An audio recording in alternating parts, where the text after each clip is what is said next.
Hey dudes, thatdudewiththesunglasses here, and today we are doing a top 10 video game startup themes and intros, whatever you want to call them. Don't worry, this top 10 won't have as much comedy, but when I get around to doing full reviews, they'll try to be non-stop funny. Anyway, any console that has a startup can be on this list, including the Japanese exclusive ones. Without further ado, let's go!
Number 10, the Sega Master System. The SMS was the first Sega console to release worldwide, and it didn't do that well.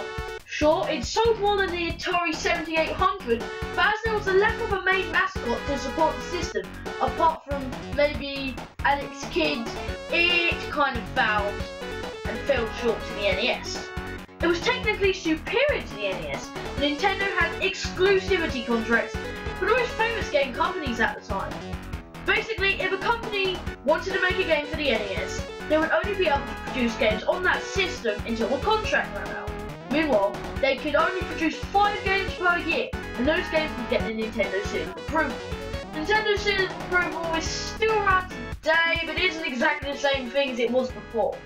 Anyway, the Sega Master System startup is a great, energetic, and fun one. I always feel like bouncing around whenever I hear it.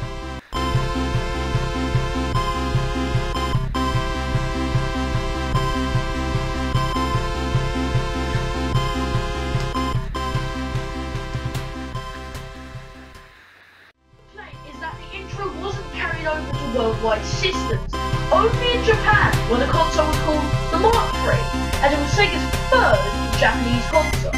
Being a Japanese company, of course. Overall, this startup is fun, bouncy, and vibrant.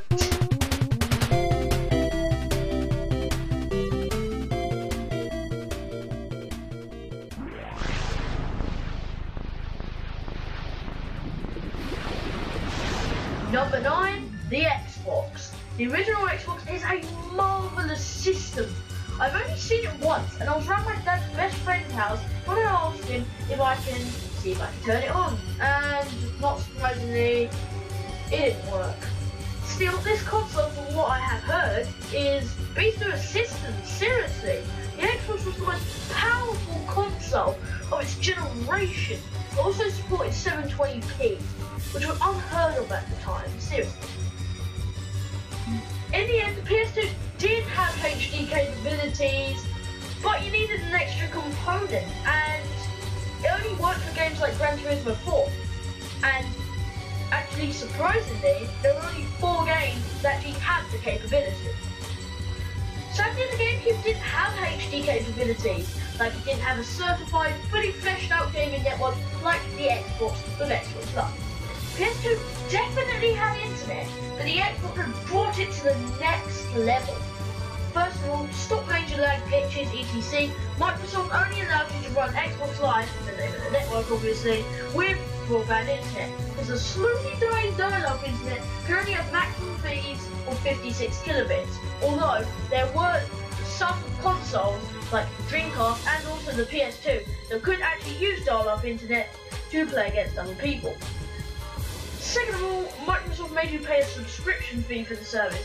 And lastly, voice communication, friends and downloadable content. Oh my god, I'm gonna faint. Anyway, also, like the PS2, it had capabilities for DVD and CDs. The original PlayStation and various CD-ROM-based consoles before it could only play music CDs. Anyway, the reason I have explained this all is to prove the console is a beast, because the Xbox startup is so goddamn awesome. It's like turning on a supercomputer with its engines on full blast. The thing that sells this for me is the really cool starting point, where the machine is really cool being turned on.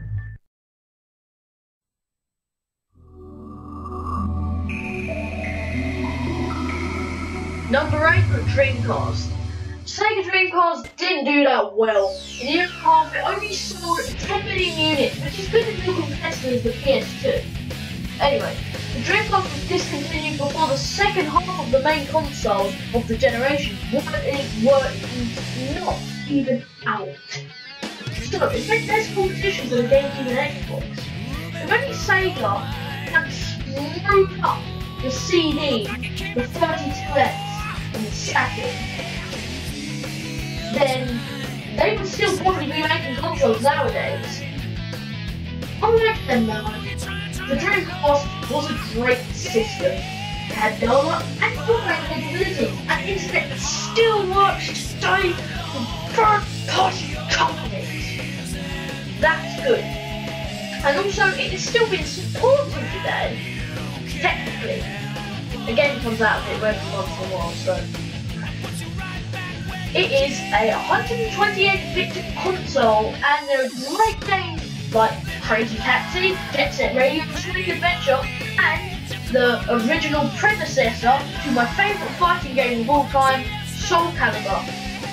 Anyway, the Sega Dreamcast intro is great because it reflects the small impact the Dreamcast made on the gaming industry, and the simple logo and little melody really makes this startup very cool. It might seem like I'm talking about the consoles more than the actual startup, but I'm only doing that to explain the feelings I have when listening to these sick beats, doll. The ironic part is that the Dreamcast would have stayed alive if they hadn't lost customer trust and their own mistakes.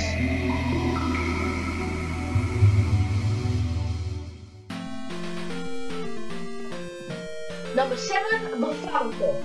The Famicom is the original name for the NES, before it was ported to America, Europe, and over multiple places in the world. The intro to the Famicom is very nice and was reused for the GameCube menu music, but slowed down and made into a real tune, not 8-bit.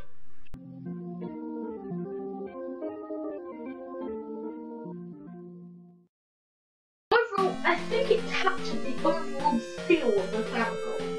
I think it's kind of like a song, like, it goes like this. We're going on a journey to gaming, we're going on a journey. That doesn't even rhyme up with the beat though, so, epic failure.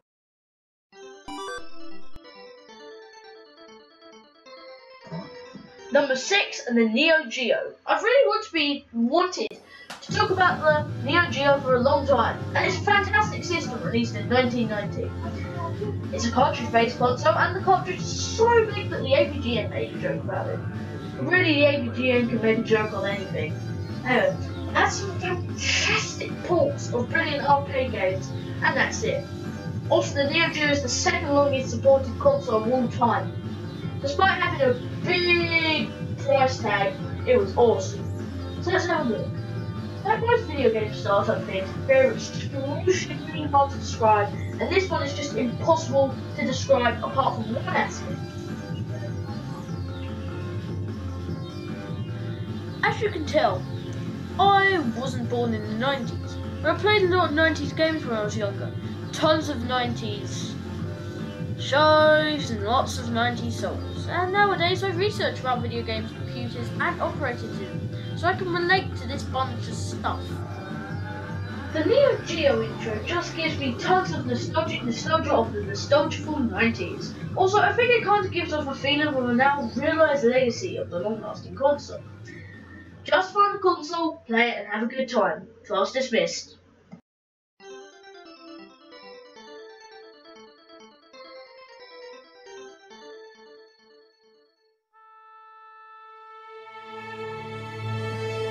Number 5, the PS3. Oh yes, the PS3's intro theme sounds classic. It goes with the feel of the console, new, fresh and innovative, also with a classic feel, and features like backwards compatibility with PlayStation and Dreamcast. The PS3 original model is such an underrated console, with an intro that is apparently worse than the Xbox 360.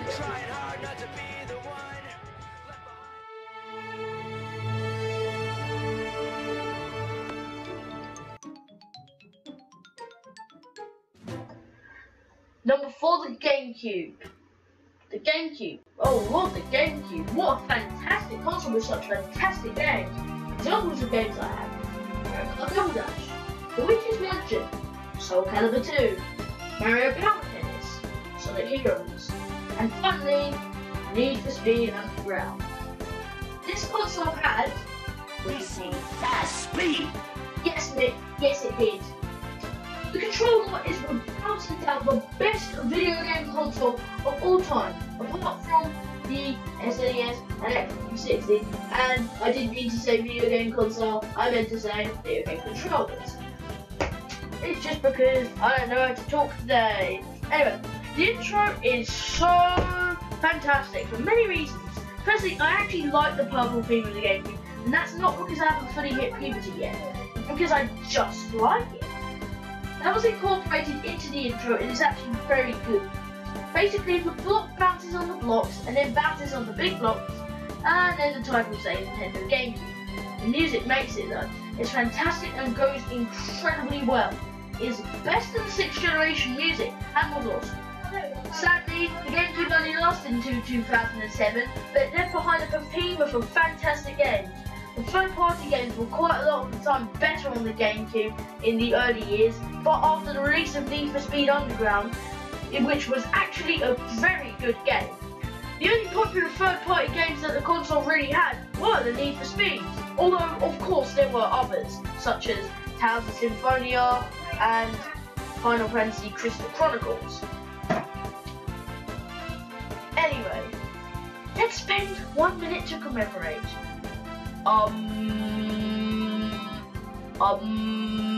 Screw that.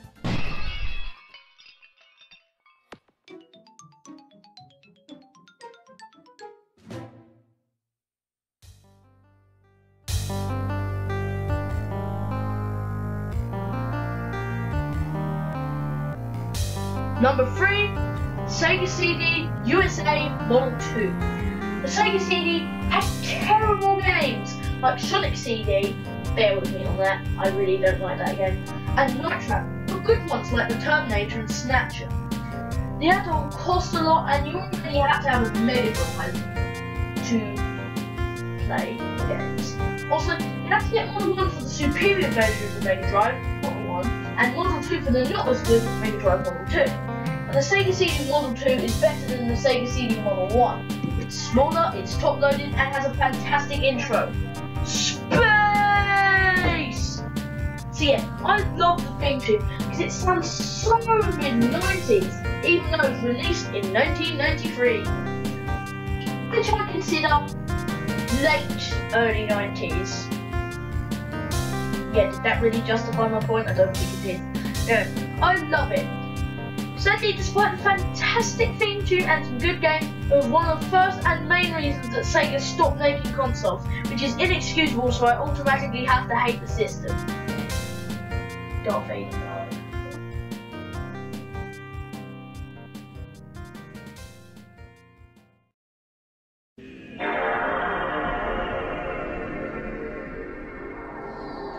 PlayStation 2 is personally my third favourite PlayStation console, just underneath the original PlayStation and PS Vita. And one of the main reasons for that is because it had a bunch of movie licensed games, because it was top dog by a millennium. My PlayStation 2 has lasted until 2015, and it is still here now, and it's not my PlayStation, it's my dad's. But anyway, but the actual PlayStation 2 and very, very sadly, its last game was FIFA goddamn 14. That's terrible for such a fantastic system. I still have an original fat PS2 from launch. As it was 2000, I wasn't able to get up and walk to the store for multiple reasons, so my dad bought it. And in 2000 on the CRT TV, he would have heard this start up for the first time. It's loud, edgy, nostalgic, and sticks in your mind like a splinter in your thumb. But the thing that's most impressive about it is that all your save files are represented as the blocks in the intro. That's actually pretty clever. This is what a memory card with hardly any save files on it looks like. And this is one which is full up. So yeah, this thing is cool, but there is one that is even better.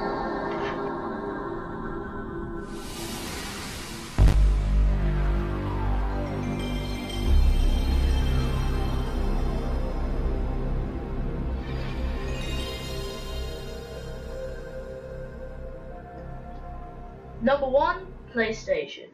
That bass, that swag, that jingle after the goddamn bass, nostalgia cubicle activated, nostalgia cubicle overload, we're all gonna die!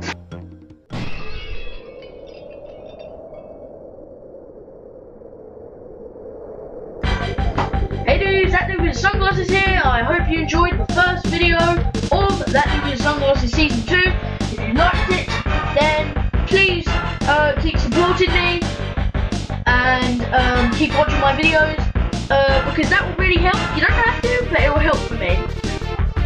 Also, I am going to be making my next video as Mario Power Tennis, and then I'll get onto F1 2012. After that, I'm going to be doing Peggle, and after that, I will probably be doing Toy Story, the movie, not the game, exactly.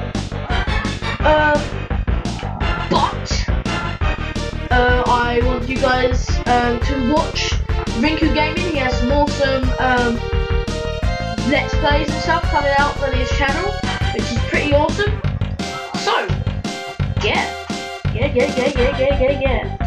So, I hope you enjoyed this video. If there's any things you want me to improve, then just tell me and it will just work all like that.